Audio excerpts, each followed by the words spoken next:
একটি ছোট্ট মুখ ডাকছে আম্মু আম্মু বলে। হাসপাতালের বেডে নিস্তব্ধ হয়ে পড়ে আছে শিশুটি। তার শরীরে রক্তের অভাব, ক্ষুধা আর রোগে ক্লান্ত। কিন্তু এই সংকট মুহূর্তেও তার জন্মদাতা মা ব্যস্ত রিলস ভিডিও আপলোডে। ঘটনাটি ঘটেছে ঝিনাইদহের শৈলকুপা থানার নাকুইল গ্রামে।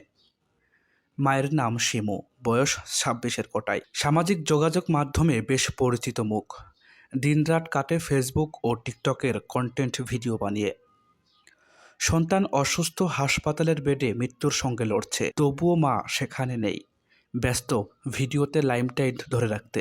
প্রত্যক্ষদর্শীরা জানায় শিশুটি বারবার কান্না জড়িত কণ্ঠে আম্মু বলে ডাকছিল, কিন্তু কোনো উত্তর আসেনি। শিমুর স্বামী, যিনি সামাজিক যোগাযোগ মাধ্যমে ভিডিও বানানোকে সমর্থন করে না, তিনি জানান, শিরিন সুলতানা শিমু সে প্রথম থেকেই আর কি আমার সাংসারিক জীবনে আসার পর থেকেই সে টিকটক, ফেসবুক, রিলস ভিডিও এগুলো নিয়ে অনেক আসক্ত।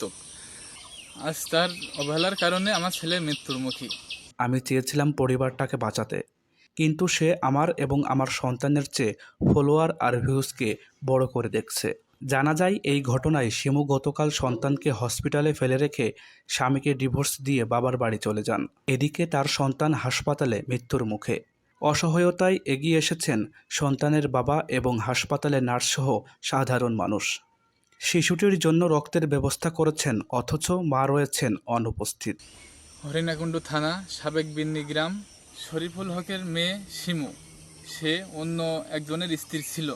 সেখানে সে ডিভোর্স দেওয়ার পরে আমি তাকে বিয়ে করি। আমার সংসারে আসার পরে আজ 5 বছর সংসার করার পরে সে আমার ছেলে ও আমাকে রেখে আমাকে ডিভোর্স দেয়। তার ফ্যামিলির সাপোর্টে সে এগুলো করতে পারে বা করে বেড়ায়।